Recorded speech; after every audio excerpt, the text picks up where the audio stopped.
coup d'envoi du pèlerinage du diocèse de Nanterre ce dimanche. Ils sont plus de 800 à prendre le chemin de Lourdes. Je propose de confier ce pèlerinage au Seigneur, que ce soit pour tous, et en particulier pour ceux qui en ont le plus besoin, un moment de vrai ressourcement.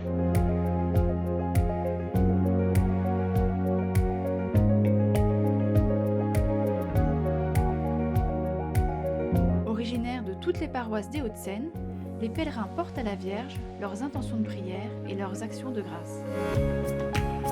Alors je viens à Lourdes pour recharger les batteries, spirituellement et pour une rencontre avec la Vierge Marie et Sainte Bernadette.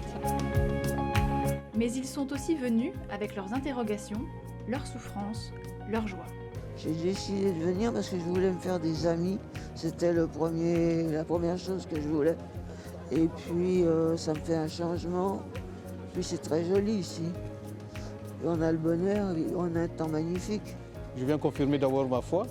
Et puis j'attends toujours le bonheur d'être en présence de Marie, quoi. Je vois sa présence à chaque fois. Elle est présente, quoi, avec moi. Ce pèlerinage est l'occasion de prier pour toutes les personnes blessées, en particulier dans le cadre ecclésial. Et ce pèlerinage, il prend place dans un temps particulier pour l'Église en France et aussi dans notre diocèse. Il y a bien sûr la suite du rapport de la commission indépendante sur les abus sexuels dans l'Église. Et nous portons dans la prière intensément toutes les personnes victimes, tout le travail que l'Église a à accomplir pour devenir la maison sûre qu'elle n'aurait jamais dû cesser d'être. En même temps, on doit prier pour ceux qui ont subi ces choses, parce que c'est pas normal, c'est une atteinte à la personne, à la dignité de la personne. Et en tant que chrétien, moi je pense qu'on ne doit pas... c'est un sujet qui est très difficile à porter et on doit prier les uns pour les autres. On pense à eux, il faut penser à eux.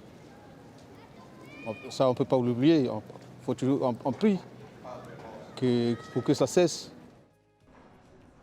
C'est donc aujourd'hui vers Notre-Dame de Lourdes que le diocèse se tourne pour y puiser l'espérance. Si nous sommes rassemblés dans la fraternité, c'est pour nous réenraciner dans le Seigneur et pour être de meilleurs témoins de la joie de l'Évangile. Enfin, nous sommes réunis à Lourdes dans ce temps où toute l'Église est appelée à travailler à la synodalité, c'est-à-dire à la coopération de tous les baptisés à la marche de l'Évangile. Et cela aussi habite profondément notre réflexion, notre prière, notre cœur. Le pèlerinage se prolongera jusqu'à jeudi avec un désir partagé par les pèlerins d'en accueillir largement les grâces.